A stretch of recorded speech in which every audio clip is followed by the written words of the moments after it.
सम्मानित साथी, बिरहा के लोकगीत के रसिक श्रोता बंधुओं के लिए गीत के माध्यम से एक संदेश आपको जा रहा है। आज हमारे भारत के अंदर एक बड़ी महामारी के रूप में जाना जा रहा है, जिसे हम कोरोना का नाम जानते हैं। चला कोरोना चीन के वुहान शहर से जहाज में बैठ करके चला, भारत में पहुंचा। लेकिन जब कोरोना भारत में आया तो सबसे ज्यादा मार पड़ी किसके ऊपर?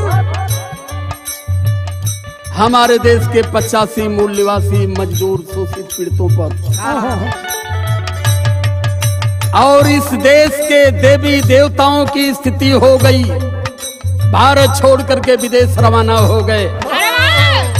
और देवी देवताओं के औकात का भी अंदाज चल गया और ये स्पष्ट हो गया कि इस देश में जो देवी देवता बनाए गए हैं एक रोजगार और बिजनेस के साधन हैं। क्या बात है? हमारे देश के 85 मूल निवासियों को मूर्ख बना करके देवी देवताओं के बारे में पढ़ाया गया, बताया गया कि यही आपका कल्याण करेंगे। लेकिन मैं जानना चाहता हूँ, पूछना चाहता हूँ, ये देवी देवताओं के माताओं और पिताओं जो तुम लोगों ने पैदा किया है यहाँ देवी देवताओं को, बताओ अब कौन सी स्थिति हमारे देश में आएगी कि तेरे देवी देवता हमारे काम आएंगे? पूरे देश की कमर तोड़ करके तूने रख दिया। पूरे हिंदुस्तान में 88 लाख हजार करोड़ बजट है तेरे देवताओं का, लेकिन उस बजट से हिंदुस्तान का क्या लाभ है, ये भी जवाब अब तुम्हें देना पड़ेगा। गीत जा रही है मेरी, क्या है? और मैं धन्यवाद की कड़ी में हरिओम रिकॉर्डिंग सेंटर लक्ष्मीरामपुर आजमगढ़ से आदरणीय अपने भैया राजन भैया और मन्नू भैया आप लोगों को धन्यवाद दूंगा कि बड़ी बारीकी और बड़ी शालीनता से गीत को रिकॉर्ड करके समाज में आप पहुंचाते हैं। और समाज को जागरूक करने के लिए जो भाव आपका है, इसके लिए मैं लोक संगीत बिरहा महासंघ की ओर से आपको धन्यवाद ज्ञापित करता हूँ। क्या है, थोड़ा ध्यान रहे देश के मूल निवासियों के लिए। मंदिर से देवता परा गई,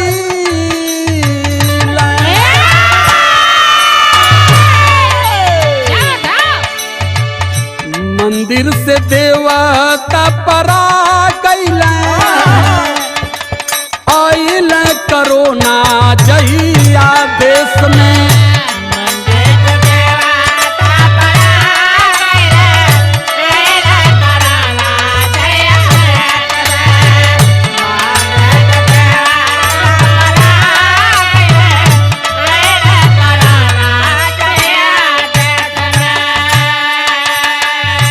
आज पूरा भारत हमारा संकटमय है इस महामारी से। मैं बताना चाहता हूँ अपने महामानव जो भारत में एक परमात्मा के रूप में अवतरित हुए पीएम श्री नरेंद्र मोदी जी, हाथ जोड़ करके जनता के बीच में अपील कर रहे हैं। क्या कर रहे हैं? खेल पीएम देखा अवले रोवाई,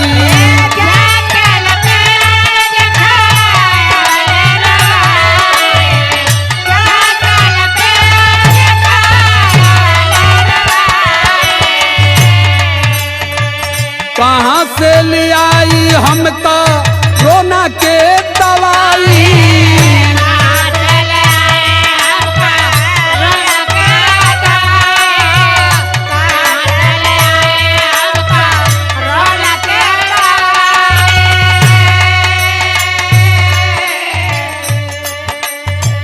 पंडित पाड़े मंदिर में पिटा गई,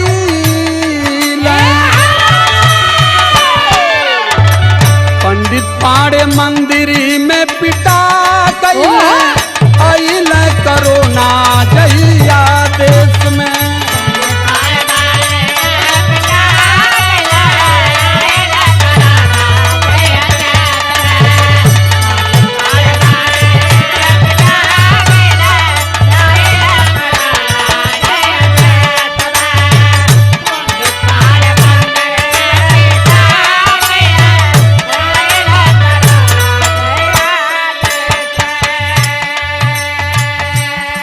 श्रीमान पीएम महोदय, छोट मुंह बड़ी बात होगी ये, अरे वाह, लेकिन पूरे भारत पटल पर ये बात मैं जानता हूं कि इससे मजबूत कुछ हो नहीं सकती। क्या बात है? कहां से आपका जीवन खड़ा हुआ और इस देश के मूल निवासियों ने कहां खड़ा कर दिया, लेकिन किसकी गोद में आप जाकर के बैठ गए हो। आप कह रहे हो कि कोरोना का दवाई नहीं बनल, कहां से ले आई, अब ये महामारी से कैसे लड़ी। लेकिन मेरे साथियों, मैं आप लोगों को एक चीज बताना चाहता हूं। माननीय नरेंद्र मोदी जी और हमारे माननीय मुख्यमंत्री श्री आदित्यनाथ महाराज जी, आप भी एक संत हो। 44,000 करोड़ पिछली साल आपने कुंभ में खर्च किया है ना, 400-450 अरब। फैजाबाद को अवधपुरी बनाने में आपने 8,000 करोड़ खर्च किया। इलाहाबाद को प्रयाग बनाने में आपने 11,000 करोड़ खर्च किया। और मुगल सराय को दीनदयाल उपाध्याय का नाम देने के लिए आपने 7,500 करोड़ खर्च किया। ये पाखंड और अपवाद में जिस धन को झोंक रहे हो, इस पैसे से आप साइंटिस्ट पैदा करते, डॉक्टर पैदा करते, हॉस्पिटल बनवाते, लैब बनवाते, तो शायद आज इस महामारी में भारत हमारा इतना दूषित और ग्रसित नहीं होता। लेकिन देश के सारे बजट को पाखंड और अपवाद की भट्टी में झोंक रहे हो। लानत है आप जैसे पीएम को। सबसे बड़े आप विद्वान बनते हो, लेकिन यहाँ मेरी गीत स्पष्ट कर रही है कि कहीं ना कहीं आप भी उन पाखंडियों, ब्राह्मणवादी और मनवादी व्यवस्था के साथ मिलकर के इस देश की जनता को छलने का काम कर रहे हो। जा रही है मेरी लाइन उन लोगों के लिए जो हमारे देश के मूल निवासी साथी बंबई में, दिल्ली में, गुजरात में आ गया कोरोना, पैदल चल देना, जितना मंदिर देखा कुलैन में प्रणाम करें, पशुओं से इंसान बन जाओ। तथागत भगवान गौतम बुद्ध और पूज्य B.R. अम्बेडकर की तरफ एक बार झांक लो कि क्या कहा था। अगर आज इस महामारी के दोषी हो तो स्वयं आप हो, जिस देवी देवता को अपने सीने में बैठा करके रखे हो। आ गया मौका, कहां चले गए आपके देवी देवता। गीत हमारी बता रही है, देवी देवता के भैया रखला तू दिल में,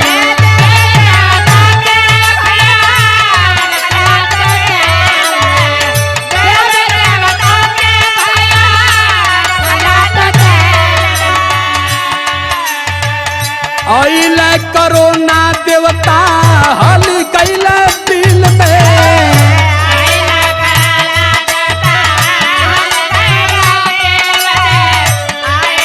कोरोना देवता हल कैले दिल। आ गया कोरोना, सारे देवी देवता मंदिर छोड़ करके हल गए बिल में। कहीं पता नहीं चला, हजारों साल से जिनको एक आस्था बना करके आपने पूजा है, लेकिन जब आप पर एक बड़ा संकट आया, आपके देश पर बड़ा संकट आया, जिन देवी देवताओं के लिए 88 लाख करोड़ का बजट है साल का, उन देवी देवताओं का कहीं कोई अता पता नहीं चला। अगर अभी भी दिमाग नहीं खुला हो तो इस समय भी दिमाग से अपने भूसे को बाहर कर लेना। आपका कर्म, आपका कर्तव्य यही आपके साथ और आपको निष्ठा से देश में धरती पर जीने देगी। देवी देवताओं में कोई औकात, कोई अहमियत, कोई हैसियत नहीं है कि उस सम्मान के जीवन से आपको जिला सके। इसलिए मैं कह रहा हूं, आइले करोना देवता हाल कैले दिल में,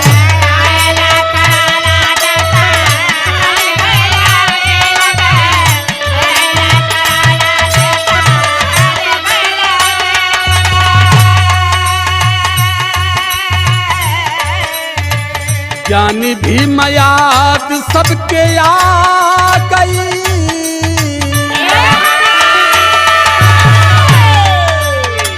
ज्ञानी भी मयाद सबके आ गई, आइले करोना जहिया देश में।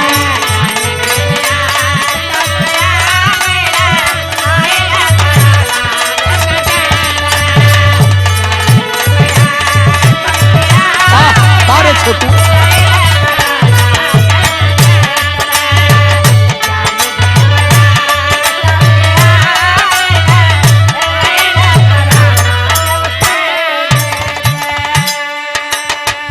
बताते हैं हमारे संतोष कुमार बौद्ध जी और हमारे दयानंद बौद्ध जी, क्योंकि इन्हीं लोगों की सानिध्य में और संगत में ये ज्ञान मुझे अर्जित हुआ है। छोटू बाबू और हमारे महासंत बैठे हैं जो संत रविदास के परम अनुयायी हैं, आप शिव बच्चन जी। कहते हैं हमारे संतोष बौद्ध जी, पूरे देश के समाज समुदाय के लिए, समाज और समुदाय से भोजन नहीं मिलता। लाइन बता रही है गीत की, क्या है? मंदिर मस्जिद छोड़ा भैया हिंदू मुसलमान हो,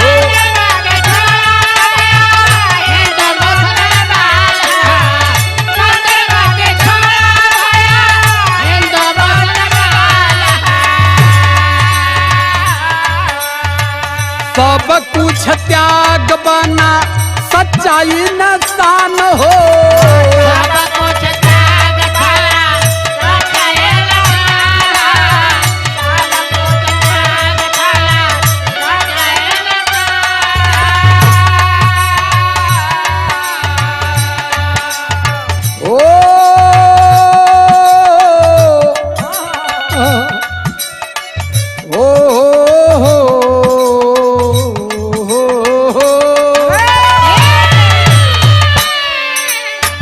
गौतम बुद्ध याद सबके आ गई,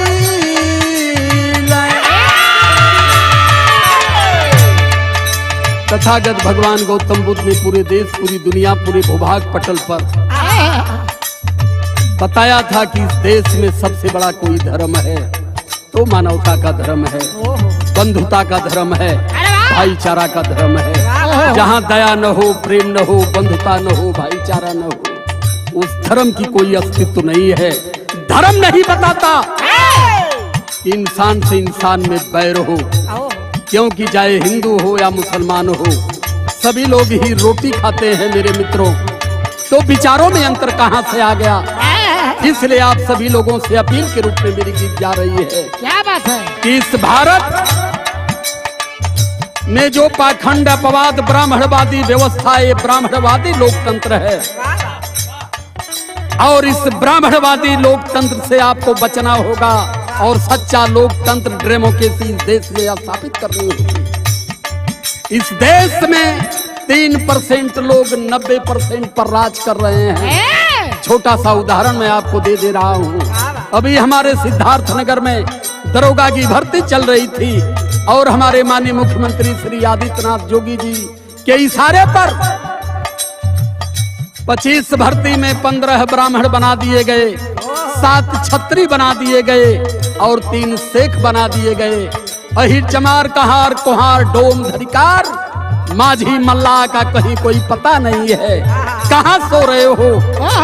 आ गई है समय, अगर नहीं जगे तो दिन दूर नहीं है कि भारत के सारे अधिकार से आप वंचित कर दिए जाओगे, कुछ कर नहीं पाओगे। आज मेरी बात शायद कुछ लोगों को बुरी लगती रही हो, लेकिन आने वाली समय में लोग यही बात कहेंगे कि नहीं, जो उन्होंने कहा था वो सत्य था, हमें मान लेना चाहिए। सिर्फ मेरे मित्रों 2 मंत्र मेरा मान लो, मंदिर जाना छोड़ दो और ब्राह्मणों से ज्योतिष पत्रा दिखाना बंद कर दो। और छोटी सी एक बात मैं और कह देना चाहता हूं, तमाम शादी विवाह इस अप्रैल और मई जून में रखे गए थे। बड़ी सरलता से मैं इस चीज को बता रहा हूं कि दिमाग से भूसा बाहर कर लो। अप्रैल में, मई में, जून में पंडित जी ने पत्रा दे करके शुभ लगन की मुहूर्त बना दिया था। लेकिन पूछो उस पंडित पाखंडी से कि आपके पत्रे में ये नहीं लिखा था कि इस देश में कोरोना भी आने वाला, इसलिए शादी विवाह नहीं हो सकती। इंसान हो करके, पढ़ लिख करके भूसा रोटी खाते हो, भूसा खाने का प्रयास मत करो, मर जाओगी धरती पर। क्या रही है मेरी गीत, क्या है? गौतम बुद्ध सभी के बता गइले, गौतम बुद्ध सब के बता गइले, अइले कोरोना जहिया देश में।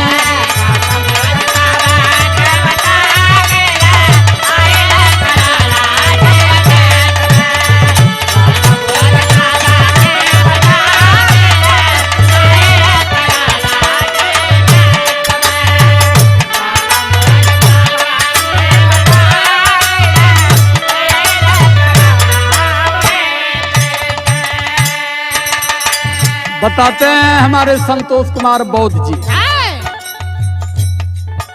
कि कम से कम आंख खोलो और शुद्ध समझो। ब्राह्मणों का पीछा छोड़ दो, अन्यथा अब किसी लायक नहीं रह जाओगे। मानववादियन से धोखा कहीं आले खाई,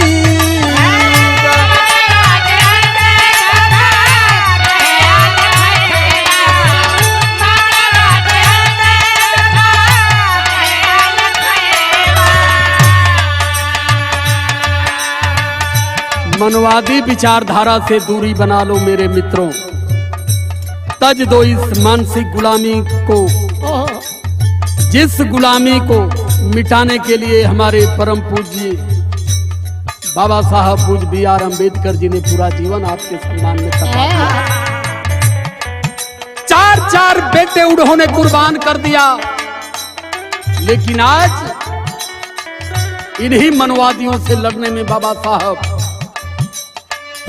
अपने 4 बच्चों को कुर्बान कर दिया। लेकिन हम आज पढ़ भी रहे हैं, लिख भी रहे हैं, डॉक्टर हैं, इंजीनियर हैं, PM है, CM है, DM है, लेकिन इस मिट्टी की मूर्ति से हमारा मन बाहर नहीं जा पा रहा है। जिस दिन इसे हम त्याग देंगे उस दिन हम सच्ची आजादी का सपना देखेंगे और वो सच्ची आजादी हमारे सामने होगी। इसलिए कहना चाहता हूं, आखिरी लाइन है, मानववादियन से भैया दूरी बना,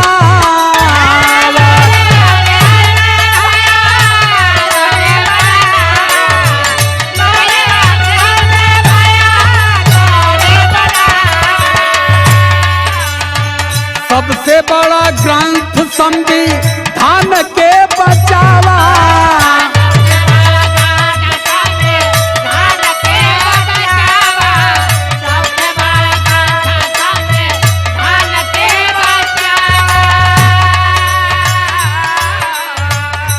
पाखंडियों के द्वारा हजारों ग्रंथ बना दिए गए। उन ग्रंथों में सिखाया गया कोई नाक से पैदा हो गया, कोई हिरनी के पेट से पैदा हो गया, कोई मेटकी से पैदा हो गया, कोई मेघी से पैदा हो गया।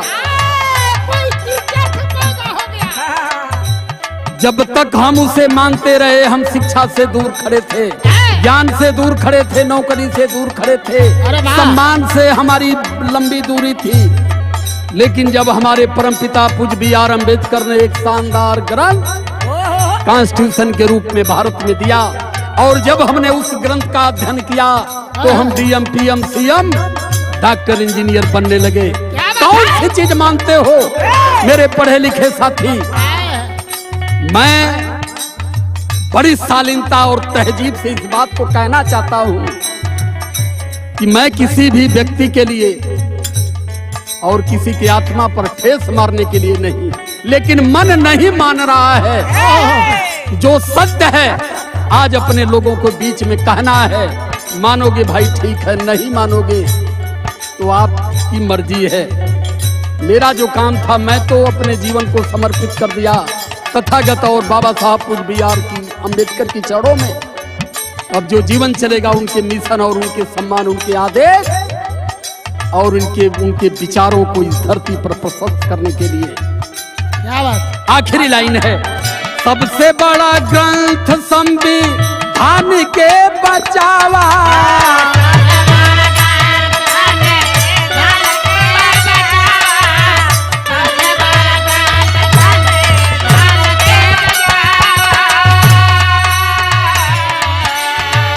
राजकुमार गाय के सुना गई,